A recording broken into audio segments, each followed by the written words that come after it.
Hi everyone, मैं अश्विन। आज हम मीडियम्स एंड फ्रेजेस का लेक्चर नंबर 10 पढ़ेंगे। चलिए इस सेशन को स्टार्ट करते हैं। मैं आपसे कहना चाहूँगा कि आप हर एक सेशन को ढंग से तैयार करें ताकि मैक्सिमम बेनिफिट आप गेन कर सकें। ठीक है, छोटी छोटी बातों को बहुत गौर से सुना करें और जो भी लॉजिक्स बताए जाते हैं, जो भी ओरिजिन समझाए जाते हैं, ट्रिक्स बताई जाती हैं, या इमेजेस का सहारा लिया जाता है, उन पे मैक्सिमम फोकस करें ताकि ज्यादा से ज्यादा इनफैक्ट सारा का सारा आप सीख सकें। चलिए स्टार्ट करते हैं लेक्चर नंबर 10 को। Beat the air. अब आप समझिए सर हवा को बीट करने का क्या मतलब है? आप हवा में हाथ पैर मार रहे हैं, हवा में आप हाथ चलाइए, पैर चलाइए, इससे कुछ होना है? बीट द एयर या beat the wind means nothing. So fight for no purpose, fight for no purpose मतलब just waste time. Beat the air का मतलब है कि आप लड़ रहे हैं लेकिन इसका कोई मतलब नहीं निकल के आ रहा है।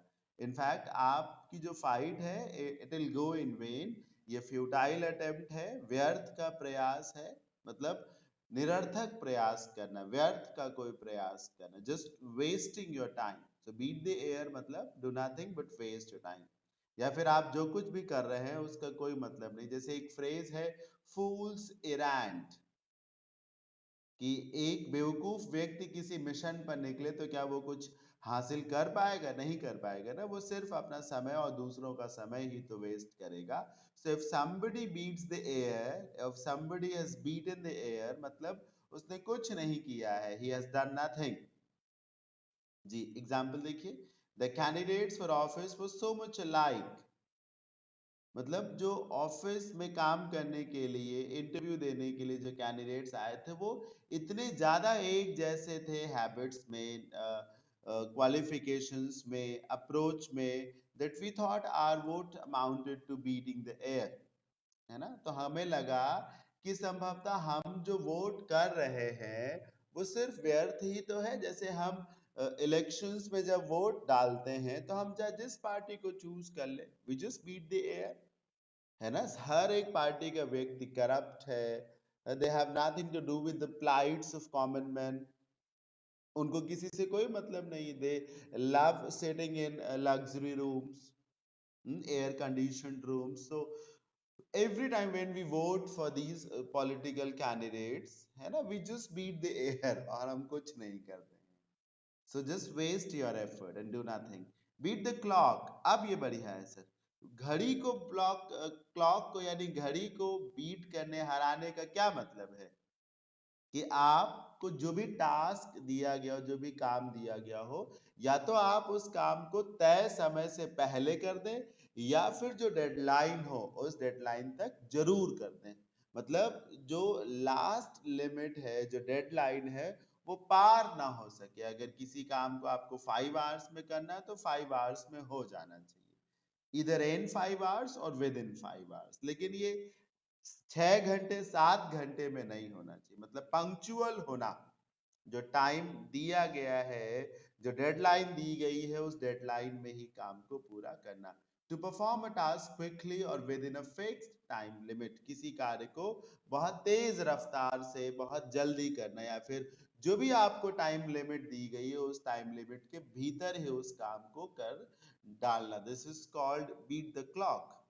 एग्जाम्पल देखिए, the paper went to the press at 5 o'clock। Paper जो न्यूज पेपर होता है वो प्रेस में गया 5 बजे छपने के लिए, and they hurried to beat the clock. और उन्होंने बहुत जल्दी करी। जब मान लीजिए कि अगर किसी पेपर एजेंसी ने, जो प्रिंटिंग प्रेस है, उसने टारगेट बना रखा हो कि अगली सुबह का पेपर जो है हम रात के 12 बजे से पहले पहले प्रिंट जरूर कर देंगे, तो उन्होंने 12 बजे से पहले पहले उसे प्रिंट कर दिया। So they hurried to beat the clock. उन्होंने बहुत तेजी दिखाई ताकि 12 बजे से पहले पहले पेपर प्रिंट हो जाए। तो बीट द क्लॉक मतलब किसी कार्य को बेहद कम समय में करना, जो टाइम लिमिट दी गई हो उसके भीतर ही करके दिखाना। Number 3, bee in one's bonnet, bonnet.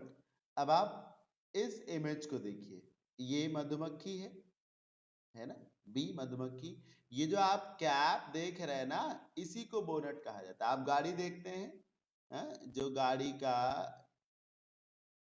ये जो हिस्सा होता है, वैसे तो ऐसी गाड़ी नहीं होती, लेकिन मैं क्या बताऊं सर, ऐसी बन गई मेरे से। है तो अरे कैसी होती है, अरे ये होता है ना हिस्सा, ये हिस्सा होता है बोनट जिसको बोलते हैं, जिसमें इंजन होता है, बैटरी होती है गाड़ी की, उसी को। तो ये जो खोपड़ी होती है ना सिर, इसको भी बोनट कहा जाता है। जो ऊपर आपने कैप लगा रखी है, उसको भी बोनट कहा जाता है। अब आप समझिए सर, कोई मक्खी आपके सिर पर बैठ जाए, तो आप बार बार उसको भगाएंगे ना, भगाया आपने फिर बैठ गई, फिर भगाया फिर बैठ गई, तो आपका दिमाग कहीं और लग पाएगा? आप अगर पढ़ रहे हो तो पढ़ पाएंगे नहीं, आपका दिमाग तो उसी मधुमक्खी, उस मक्खी में ही लगा रहेगा ना, क्योंकि बार बार आपके सिर पे बैठ रही, आप बार बार उसे भगा रहे। और अगर मान लीजिए मक्खी कान में घुस जाए, है, या कैप के अंदर मक्खी या मच्छर चला जाए, तब तो वो आपको और तंग करेगा, तब तो आप और ज्यादा इरिटेटेड हो सकते, तब तो और ज्यादा आप उसी में उलझे रहेंगे। तो this is called to have a bee in one's bonnet, मतलब एन आइडिया और नोशन और एन ऑब्सेशन। ये देखिए सर, वो चीज जिससे आप बहुत ज्यादा परेशान हैं, जिसको लेके आप बहुत विचार कर रहे हैं, एक तरीके से, है ना, मतलब आपका दिमाग कहीं और लग ही ना रहा हो, एडिक्टेड हो गए, ऑब्सेस्ड हो गए हो किसी आइडिया को लेकर, किसी विचार को लेकर। Have B in your bonnet मतलब आपका दिमाग कहीं और लग ही नहीं पा रहा हो।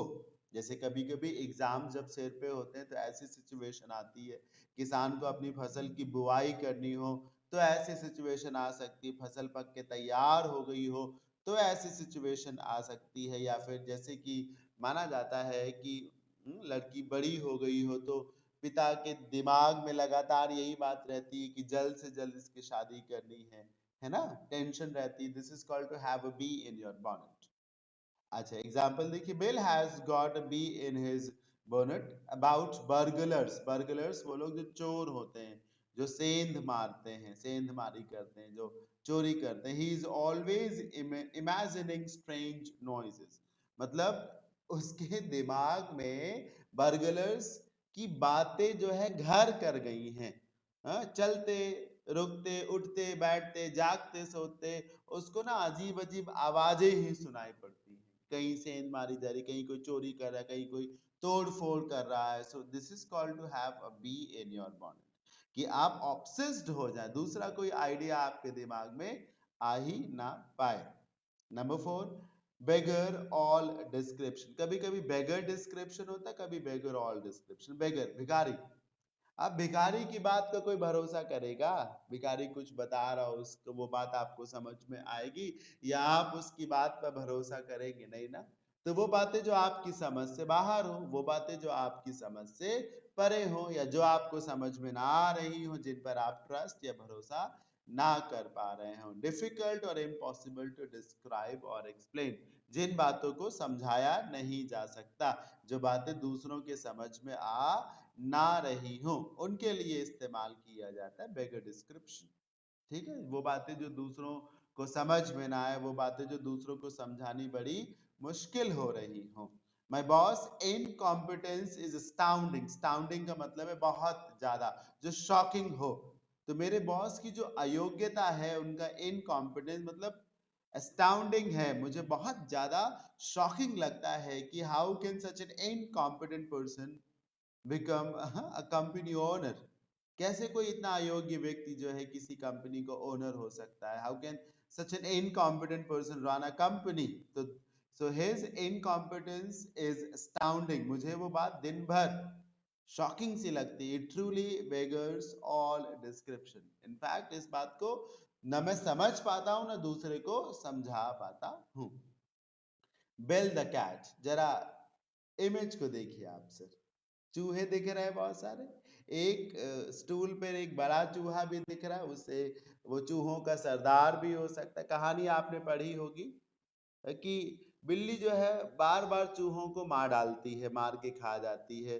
तो चूहे एक मीटिंग करते हैं, और उसमें ये विचार रखते हैं कि यार इस तरीके से बिल्ली तो हम सबको मार के खा जाएगी, फिर चूहे बचेंगे ही नहीं। तो कोई रास्ता निकाला जाए ताकि जब बिल्ली हमको खाने के लिए, मारने के लिए आए, तो हमको पता चल जाए और हम फट से अपने बिल में घुस जाएं, बिल में चले जाएं। तो ये प्रस्ताव आता है कि एक काम किया जाए, बिल्ली के गले में घंटी बांध दी जाए। ठीक, ये प्रस्ताव तो आ जाता है, लेकिन बड़ा क्वेश्चन क्या है जो सामने स्क्रीन पर है, who will build the cat, कि बिल्ली के गले में घंटी बांधेगा कौन? क्योंकि जो बिल्ली के गले में घंटी बांधने जाएगा, बिल्ली उसे मार के खा जाएगी। इतना रिस्की काम करेगा कौन? आइडिया तो ठीक है, let's build the cat, but who will dare and build the cat? कौन हिम्मत जुटाएगा और बिल्ली के गले में घंटी बांधेगा? तो if somebody says that I'm going to build the cat, तो इसका मतलब है कि वो बहुत ही हीरोइक, बहुत ही डेयरिंग, बहुत ही रिस्की काम को करने जा रहा है, जहां पर बहुत बड़ा लॉस भी उठाना पड़ सकता है। It can be life threatening as well, है ना, जीने मरने जैसी बात भी हो सकती है। तो do something very dairying, do something very risky, है ना, बहुत ही, हाँ, किसी एडवेंचरस जॉब को परफॉर्म करना। बिल्ड द कैट, जैसे एक ब्लैक कोबरा को पकड़ना, it can be life threatening ना, हाँ, जिंदगी पर भारी पड़ सकता है। सो डू समथिंग डेयरिंग, इसका मतलब है। और रिस्की डीड, है ना, ये रिस्की लिखा हुआ है, RISKY, रिस्की डीड, किसी बहुत ही कठिन कार्य को, रिस्की जॉब को करने की तैयारी करना या करना। ये देखिए, who is going to build the cat and lead the protest? Everybody is against this bill passed by the government. हर कोई इस बिल के खिलाफ तो है, लेकिन कौन रिस्क लेगा, कौन सड़कों पे उतरेगा, सरकार के खिलाफ मोर्चा खोलेगा?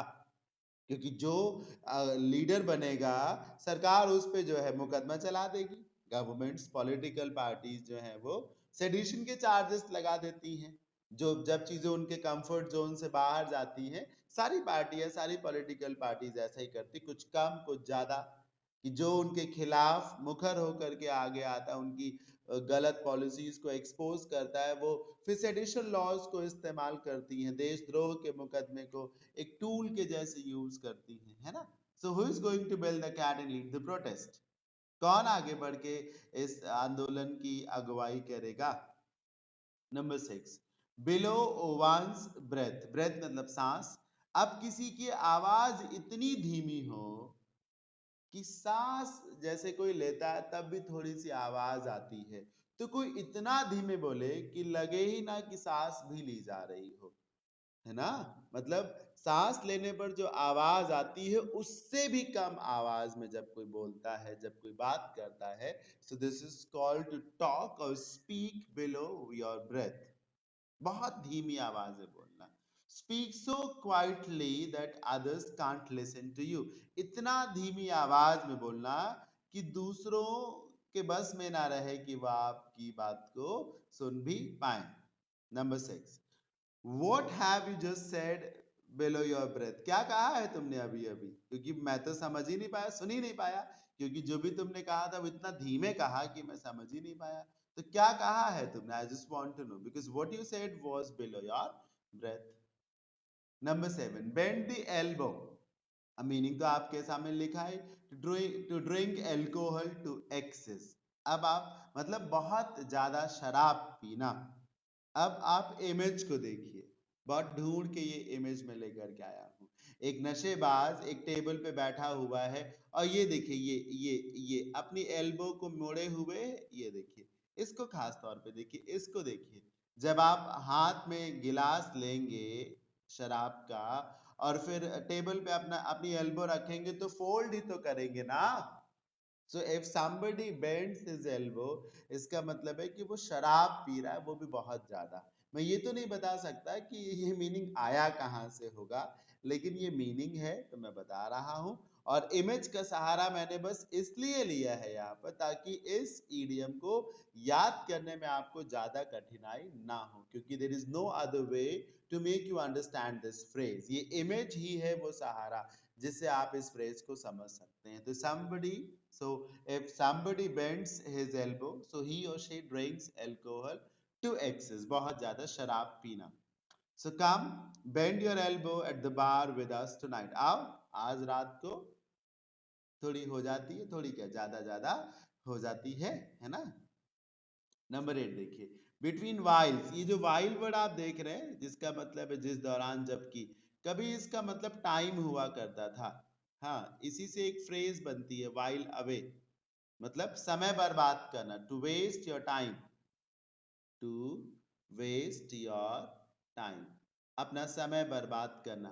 सो बिटवीन वाइल्स या बिटवीन टाइम्स मतलब बीच बीच में, जो इंटरवल्स मिलते हैं उसके बीच में, है ना, काम के बीच में, जो भी आप जॉब कर रहे हो, जो भी आप कार्य कर रहे हो उसके बीच में, है ना। जैसे जैसे आप काम के बीच में सोशल मीडिया करते पे एक्टिव रहते हैं, थोड़ी देर काम करने के बाद घंटे, 1.5 घंटे, 2 घंटे बाद जब भी टाइम मिला तो 2, 4, 5 मिनट के लिए फेसबुक, व्हाट्सएप चला लिया। सो this is called between time. जैसे आप पढ़ाई करते तो उसी के बीच में सोशल मीडिया पे थोड़ा बहुत तो एक्टिव रहते ही है, तो this is called to do something between whiles, between times. And between whiles, I had to look after the savage who was a fireman. Number 9. Between Scylla and Charybdis. Between Scylla and Charybdis. जरा image को देखिएगा sir.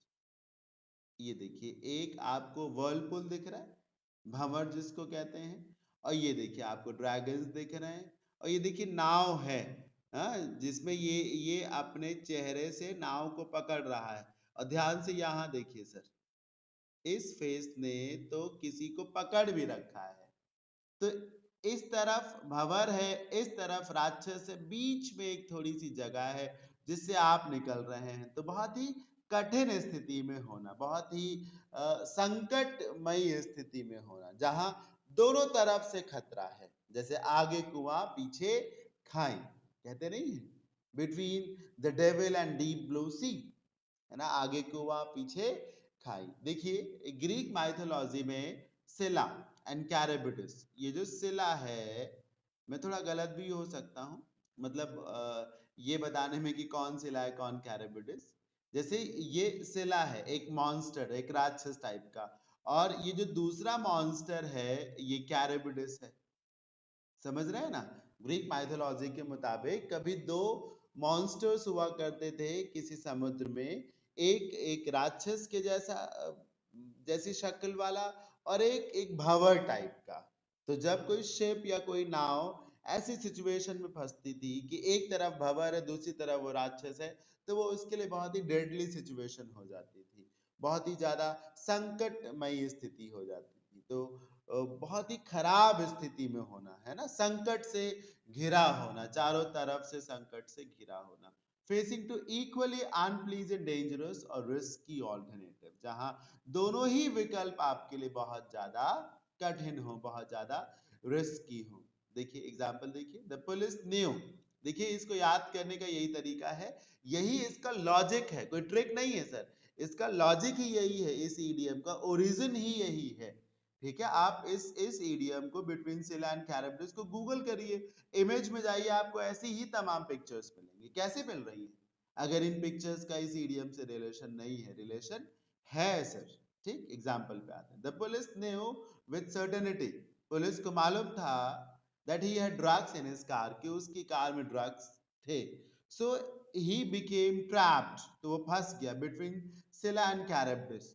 कैसे, इधर lie to the police, या तो police के आगे झूठ बोले, क्योंकि पुलिस को मालूम है कि उसकी कार में ड्रग्स है, तो अगर वो झूठ बोलेगा तो भी पुलिस पकड़ लेगी, और admit that drugs belong to him, या तो वो मान ले कि ड्रग्स उसके, तब भी उसे पकड़ा जाएगा।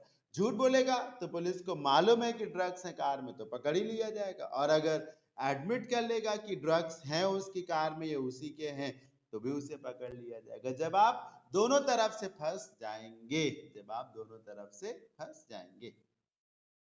Number 10, between the cup and the lips, अपनी सफलता के बहुत करीब होना, लेकिन ये ना कह पाना कि आप सफल हो गए हैं, है ना, क्योंकि कई बार जब आप टेबल से कप उठाते हैं चाय का और ओठों तक ले जाते हैं, तो कई बार इसी बीच में चाय गिर जाती है, पानी गिर जाता है।